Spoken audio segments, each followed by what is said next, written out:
This is the first real test of my 48-hour golf boot camp. It's the end of day one and I'm taking my new swing out on the golf course for the first time. Golf coach Ollie Morton and the camera will witness my success or failure.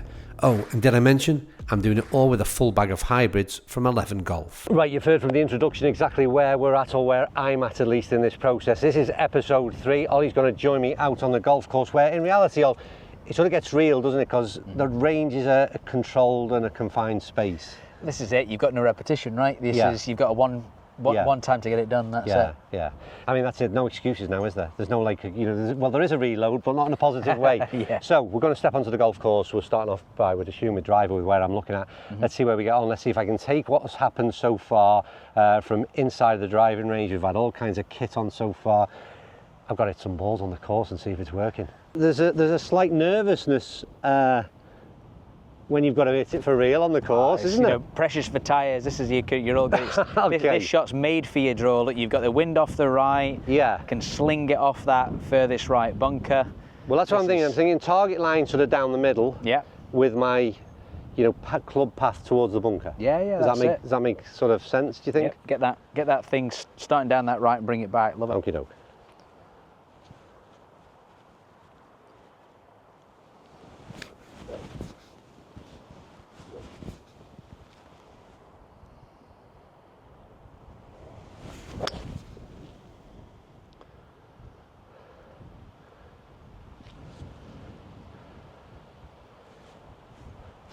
That's pretty good, That right? went to plan.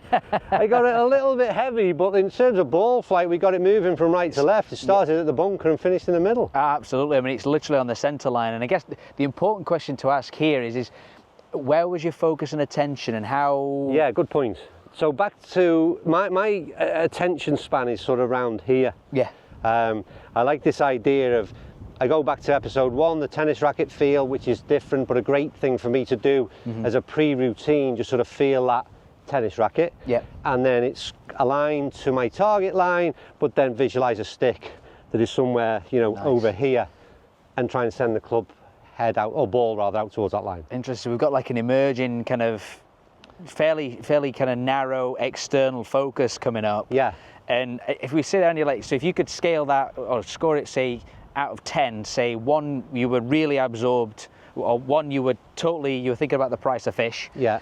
or you've got 10 where it's like that was the most important thing in your life, you were totally absorbed in it, where would you put it on that scale? I think pretty high, wasn't I? I was really, first of all, focused. I've got a camera on me, and this is going out on YouTube. I don't want to hit a bad shot, but yeah, I'm 100% in there. Perfect. So the thing there is that then becomes that we're now starting to get a blueprint. It's like what you experience there is what we want to happen every time. Yeah. And if you aren't there, if you're not fully engaged, that's when you get that classic step out. Yeah. Okay. So just a nice little blueprint emerging. Okay.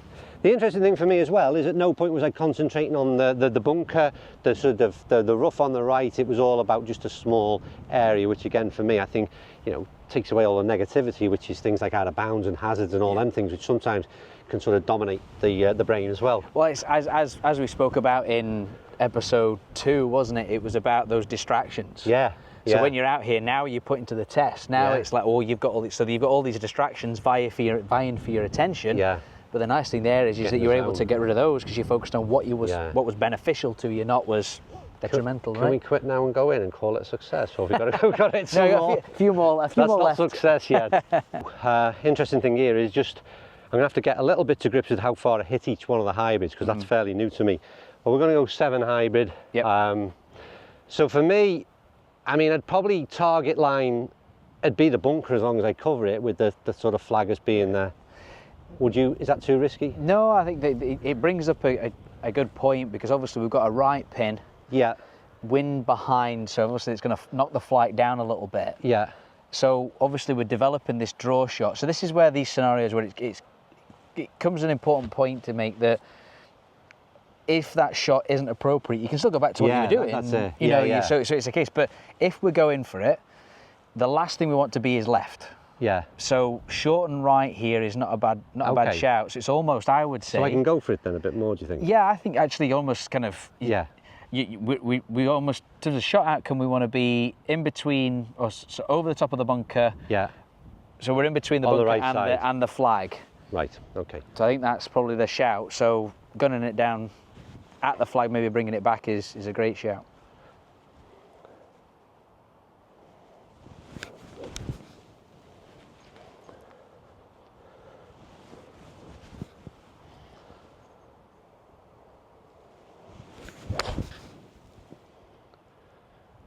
Don't think I've got enough club on it, but delighted with the line.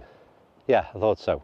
I mean, that was literally all over it, wasn't it? Yeah, didn't move. It was just a literal, again, distance. But what's really pleasing for me is the execution. A little bit thin. Yep. But we had the shape again. Yeah. It's... I think. I mean, I'm saying this. I hope you're seeing the same. No, I agree. Yeah. But that was on exactly what I tried to execute, which is the kind of surprise again. That's it. As far as I'm concerned, it's the caddy, right? Left and right were bang on, short and long, but that's the caddies department. So no, it's bang on. We just got the wrong another club. That's all. Well, as you said, right, you're getting used to how far they go in and the flight. But I mean, in terms of execution, that was bang on. Love it. 2 from 2, on course. I'm seriously delighted with that. Yeah. This series is sponsored by 11 Golf. I've swapped out all my irons for 11's award-winning game improvement hybrid irons. Yep, that's right, a 4 hybrid to a pitching wedge. And in simple terms, they make the game so much easier, packed with forgiveness and ball speed. Each club could be purchased individually so you can build a bag to suit your game. If you really want to lower your handicap and put a big smile on your face, then don't be scared to give them a go. You might be surprised. You can find more information at www.11-golf.com.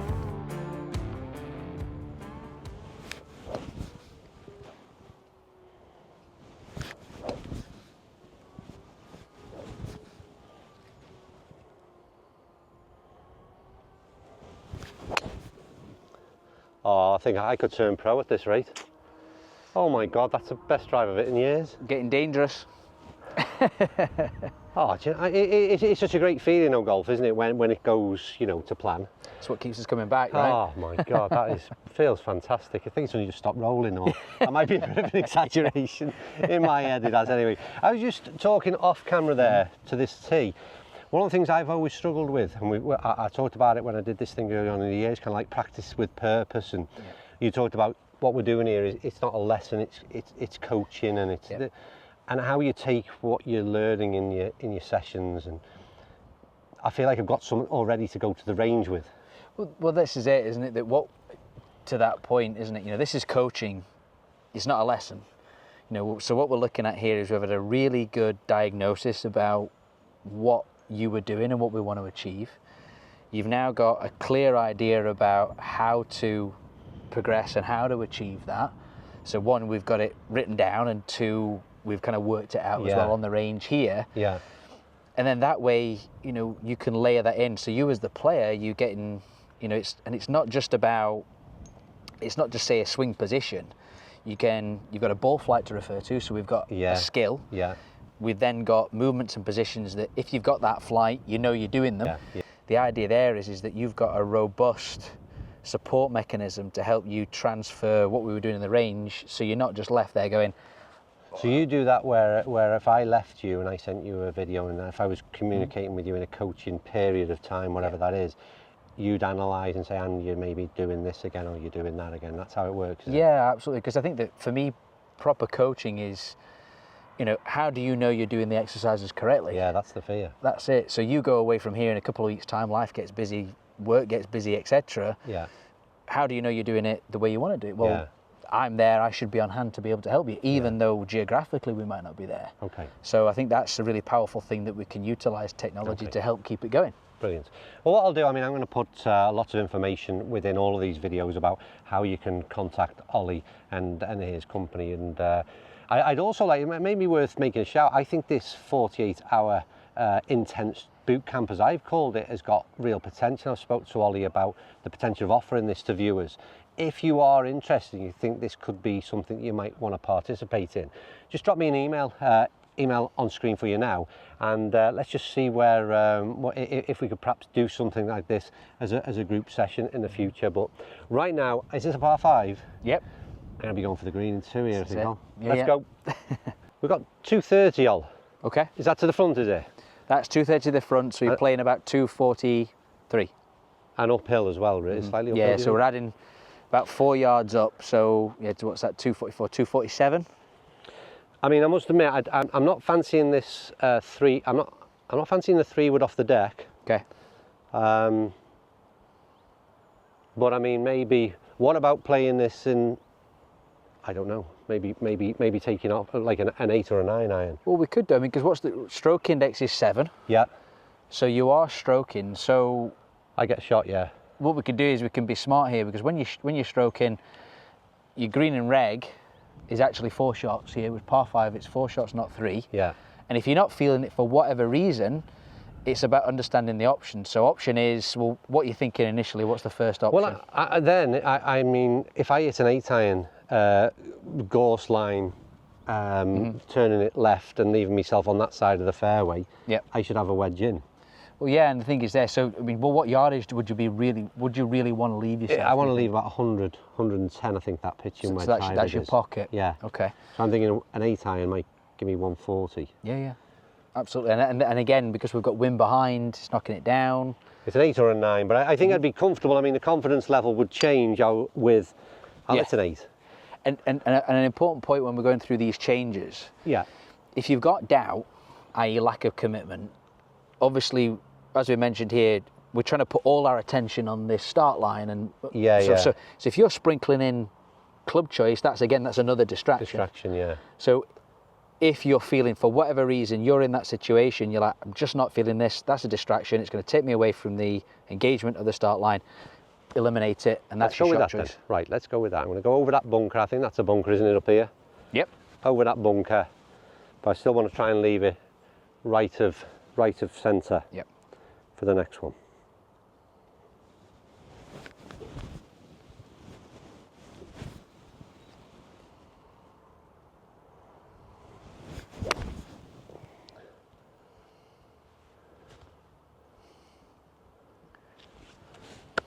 We're doing all right. You couldn't have placed it better. No, it's perfect. I think what's interesting on the course, I'm not sure why, maybe on the range, to be fair, the wind was off the left, we were going that way.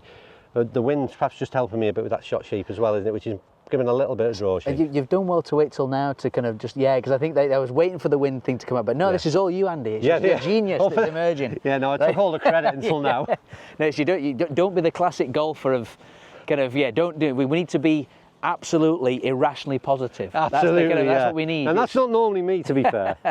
Right, so it's been a long old day. The sun is starting to go down. I've hit plenty of balls, and I think the progression has been far better than I could have imagined, to be honest with you. And well, we'll see how we get on with this birdie putt in a second or two. But there was something you picked up on which was really interesting, and where we go next about the wedge play. I sort of stepped up at that one and sort of thought I knew it all, and maybe we've got something to look at tomorrow. Yeah, I think so. I think it's one of those things that you can play that kind of right to left, that kind of nice kind of shaped shot, but wedge play pitching, again, it's important to remember that's a different department of the game. It's your scoring. So typically we want to be a bit more down, a bit more upright. So ironically, you spent a day, we worked on this kind of flattening, whereas actually that might be detrimental to the short game. So I think it's important to maybe go over that and just get it nice and clear that this is where this applies, this is this shot that you're trying to develop, and then here's the point where it changes. Yeah, I think it's going to be really important to look at that, I think, tomorrow.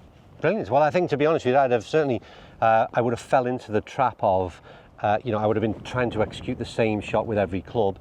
So the fact that changes with wedge would be new to me.